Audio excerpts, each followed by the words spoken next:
Muy buenas noches a todos ustedes. El día de hoy vamos a empezar con la temática de los algoritmos y diagramas de flujo. Voy a compartir mi pantalla para que puedan ir siguiendo la información que quiero compartir con ustedes.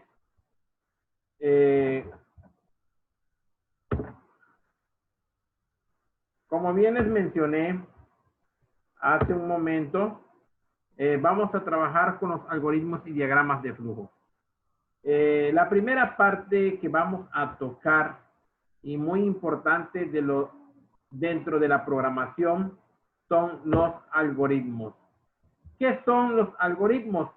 En palabras sencillas, son una secuencia ordenada de pasos, sin dejar nada fuera.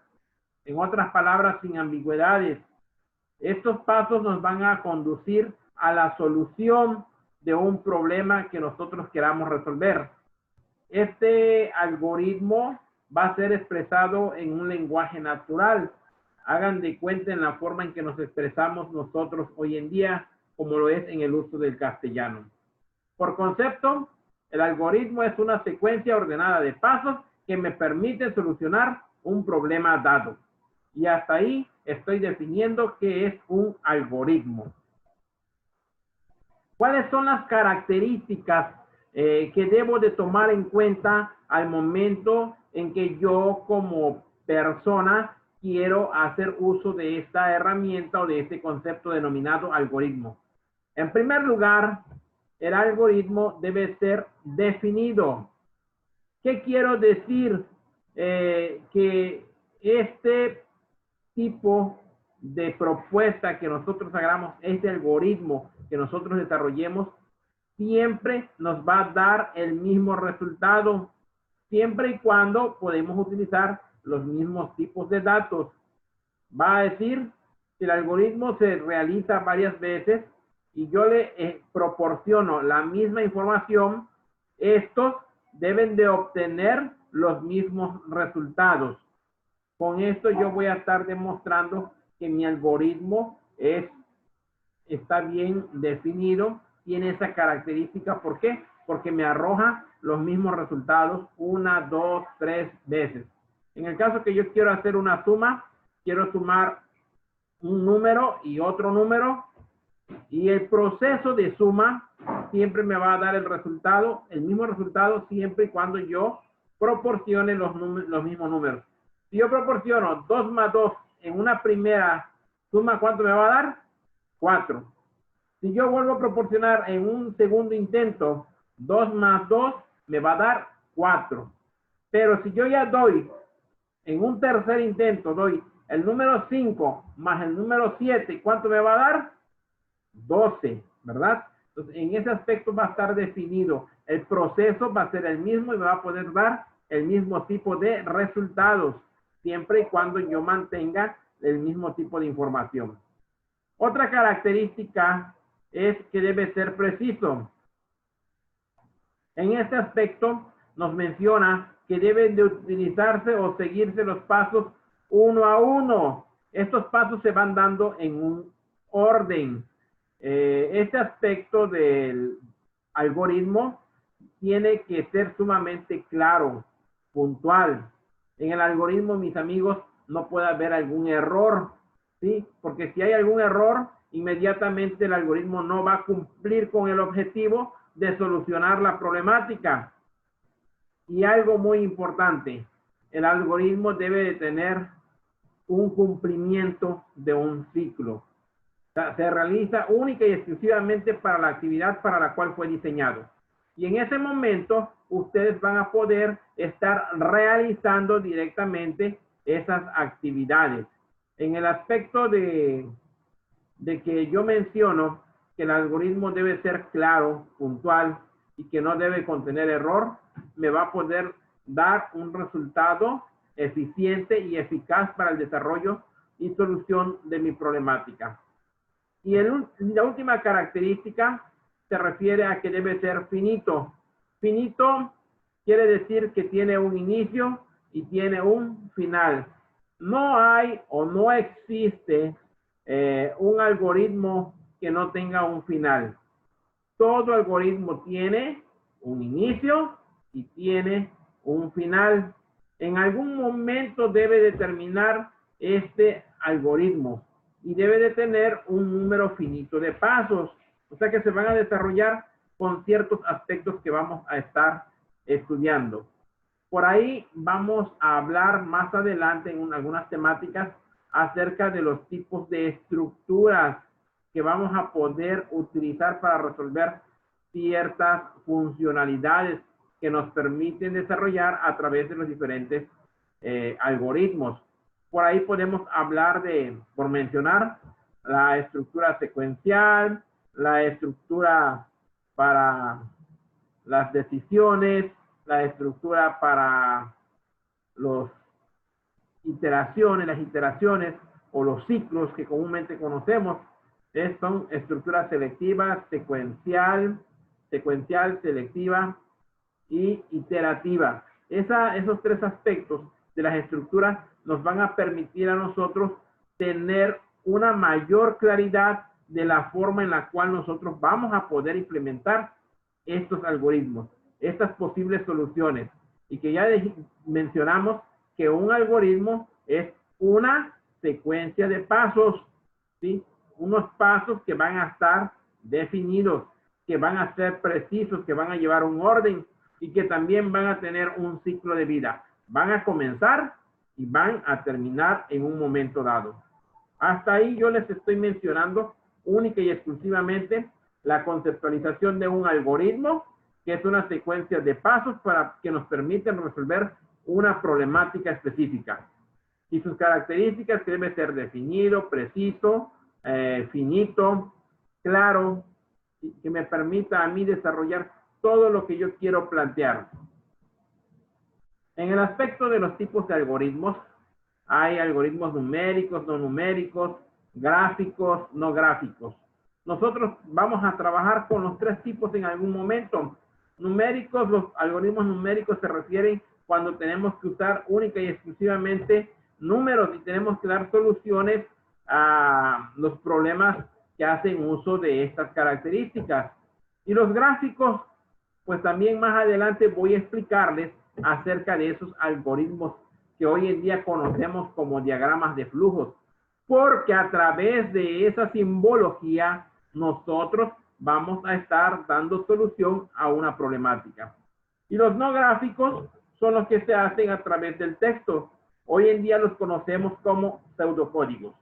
En esta parte, jóvenes, nosotros vamos a comenzar a usar una tecnología, una herramienta que nos va a poder ayudar a simular el proceso de solución a través de un pseudocódigo, a través de un diagrama de flujo que me va a permitir obtener un resultado y que posteriormente un servidor o cada uno de ustedes va a programarlo en el lenguaje de C#.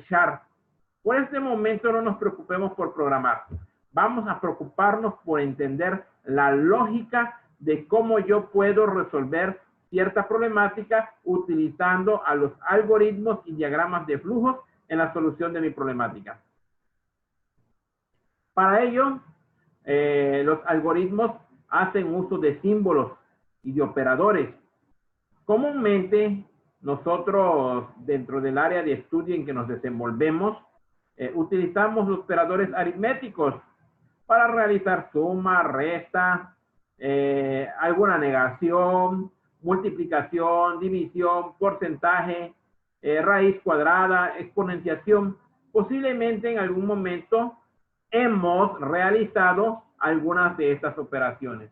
Quiero mencionarles que dentro de la realización de un algoritmo, nosotros vamos a trabajar directamente con los operadores aritméticos, operadores que comúnmente utilizamos desde el nivel básico de educación. Aprendemos a sumar, restar, multiplicar, a sacar la raíz cuadrada, a hacer la potencia.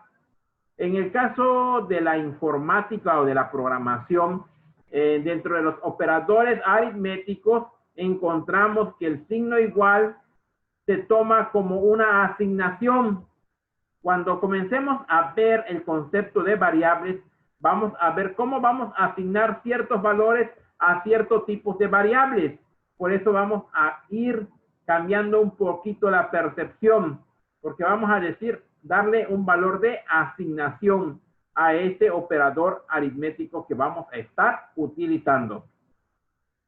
Otro tipo de operadores son los operadores de comparación, que de igual forma los vemos en algún momento en la primaria, secundaria, y decimos, ¿será que el papá de Juanito es mayor que el papá de Sultanito?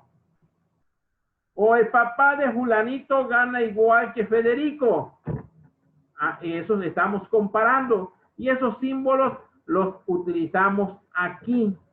Más sin embargo, también vamos a utilizar el mayor que, el menor que, mayor igual que, menor igual que, el símbolo de diferente, ¿sí? O igual. Aquí sí se va a manejar el signo igual como tal.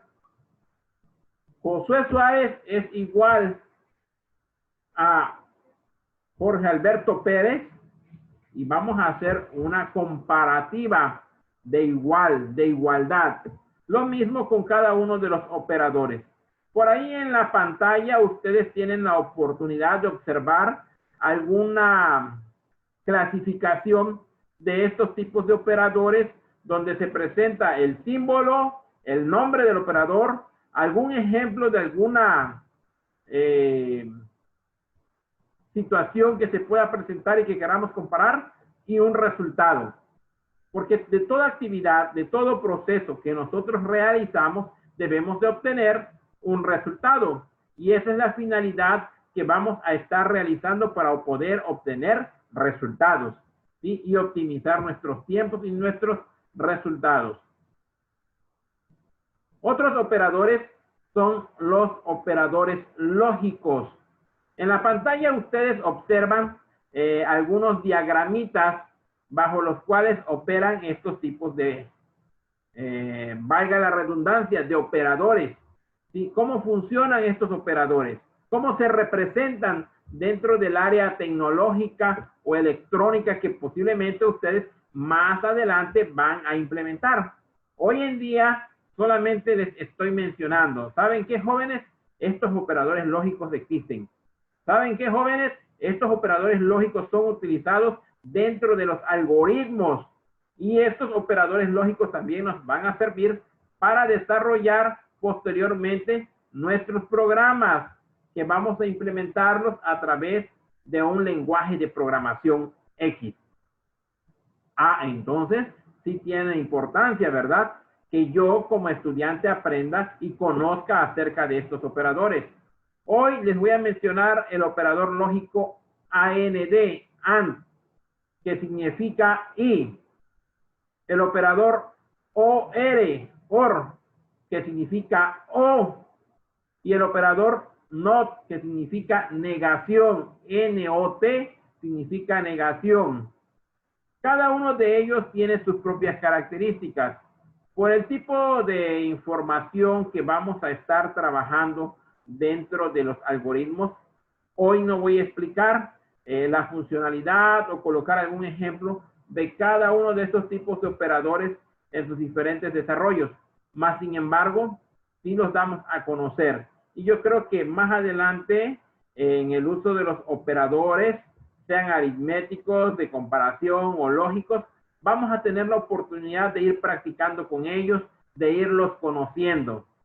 ¿Sí? Hasta aquí yo les estoy mencionando. Primero, definición de un algoritmo. Segundo, características de los algoritmos. Tercero, estamos viendo los operadores con los cuales vamos a estar trabajando. Y de igual forma, vimos los tipos o clasificación de algoritmos. Cuando hablábamos de numéricos, gráficos y pseudocódigo, ¿verdad? Por ahí ya vimos un aspecto de cómo se están dividiendo estos algoritmos y qué tanta importancia tienen para el desarrollo de nuestras actividades como futuros programadores o analistas de ciertos tipos de información. Para ello, es importante mencionar que los algoritmos hacen uso de un concepto denominado variable. ¿Qué son las variables? Es un objeto o tipo de dato cuyo valor puede cambiar durante el desarrollo del algoritmo o ejecución del programa. Recuerden ustedes que nosotros el día de hoy vamos a comenzar a trabajar única y exclusivamente con los algoritmos. Pero más adelante el trabajo que yo realice con un algoritmo, con un diagrama de flujo, lo voy a poder representar mediante un lenguaje de programación, ¿sí? Y dependiendo del tipo, jóvenes, de lenguaje de programación con el cual yo vaya a trabajar, voy a tener una clasificación de los tipos de datos que voy a poder utilizar. El tipo de datos que yo voy a poder asignar a esa variable. La variable va a poder cambiar, decíamos, obtener cierto valor y se va a poder representar con una letra, ¿sí? O incluso pueden usarse varias letras o números. Por ejemplo, voy a hacer la variable A y ya hice o ya formulé la variable A. Esa variable A va a poder representar a cierto tipo de números. O voy a crear la variable con la palabra número 1 junto, porque no voy a poder colocar espacio posiblemente. Número 1, y ya voy a tener una variable representada con varias letras e incluso con algún número si puedo colocarlo, ¿sí? Va a ser la forma en la cual usted va a poder representar un tipo de dato a través de una letra o varias letras. Ojo, los tipos de datos, decíamos, cambian de acuerdo al tipo de lenguaje de programación que estemos utilizando. Pero comúnmente se trabaja con datos reales, datos enteros, datos de tipo carácter, datos lógicos y datos de cadena. Comúnmente ese es el rango bajo el cual se están dividiendo. En la pantalla ustedes podrán observar por ahí la categoría que tiene enteros. Dentro de los enteros está la clase byte, byte, inter 16, int 32, int 64, quiere decir entero 64, entero 32, entero 16. Luego va la otra categoría que dice punto flotante y la otra categoría que se refiere a lógicos y otros, y ahí sucesivamente, de acuerdo al tipo de lenguaje de programación, ustedes van a poder utilizar los tipos de datos para representarse a través de sus variables que estén creando o formulando. Algo muy importante que recalcar en este aspecto.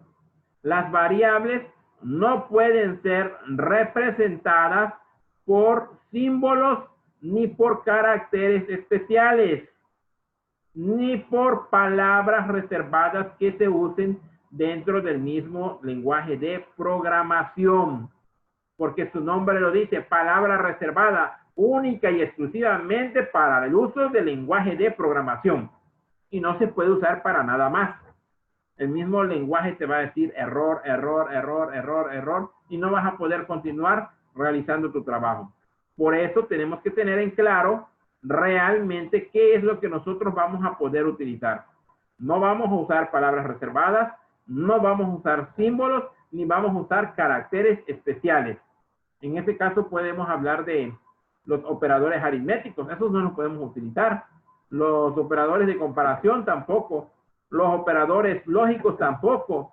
Son datos, son información que están única y exclusivamente para realizar operaciones dentro de todos los lenguajes de programación que vayamos a utilizar. Algo muy importante que quiero mencionar. Los algoritmos que vamos a realizar no dependen de los lenguajes de programación.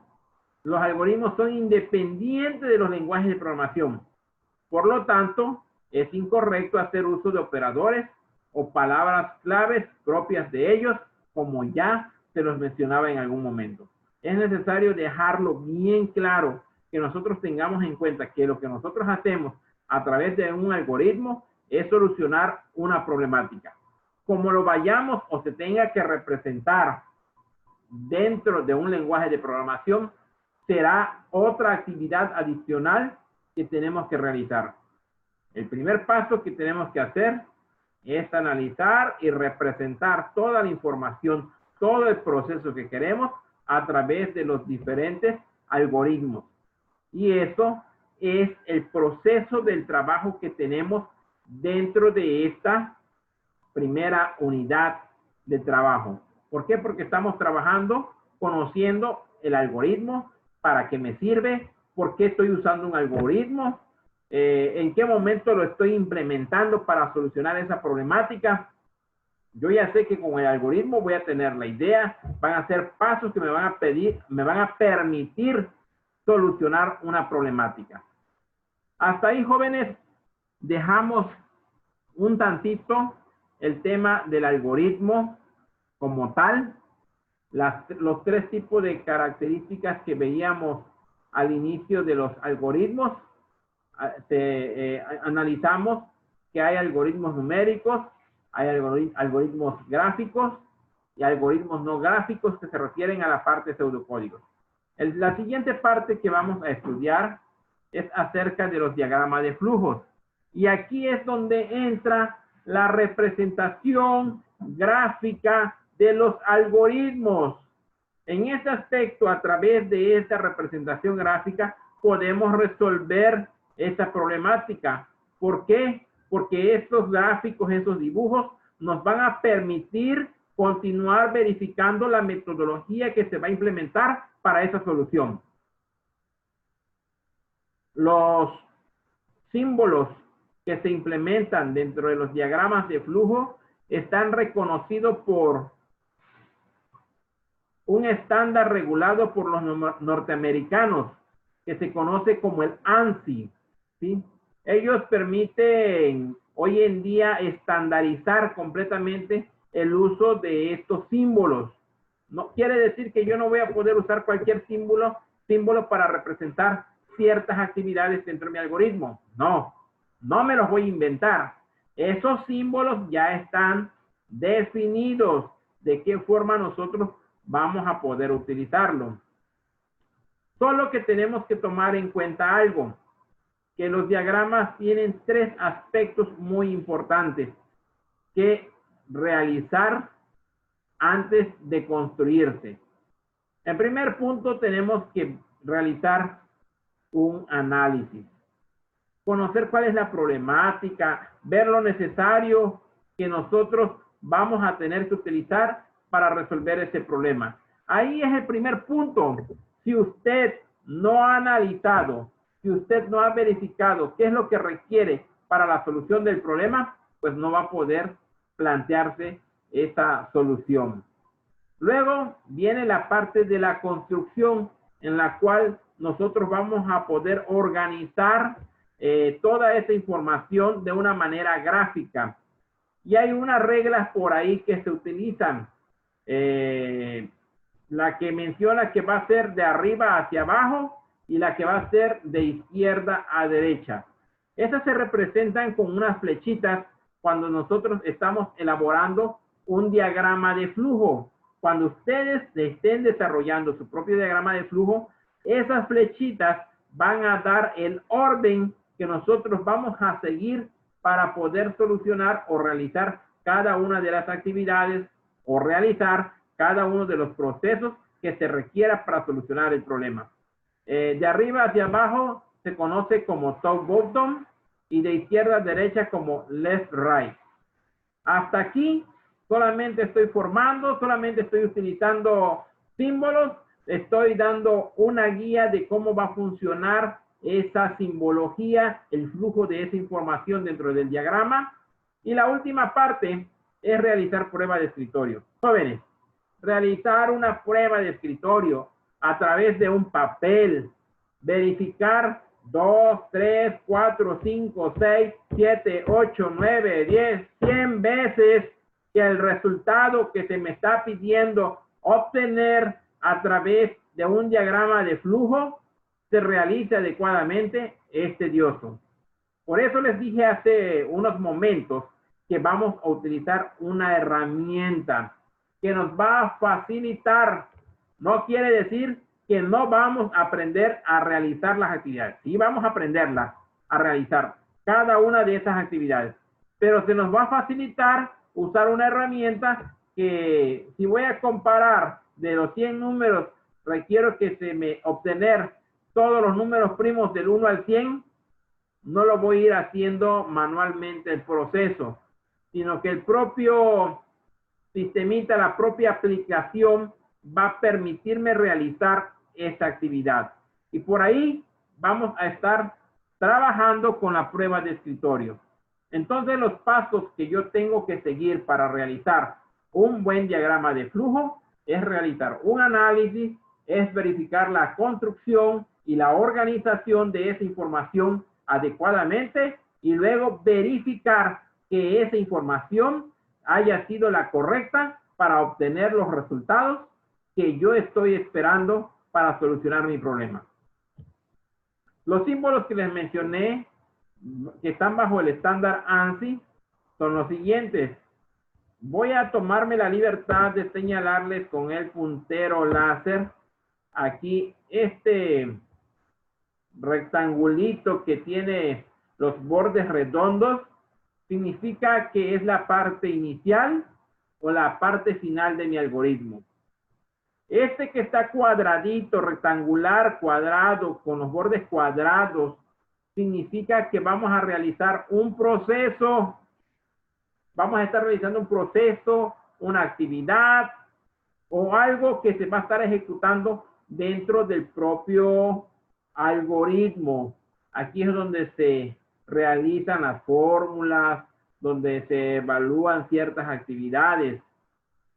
Y esos son símbolos bajo el estándar ANSI.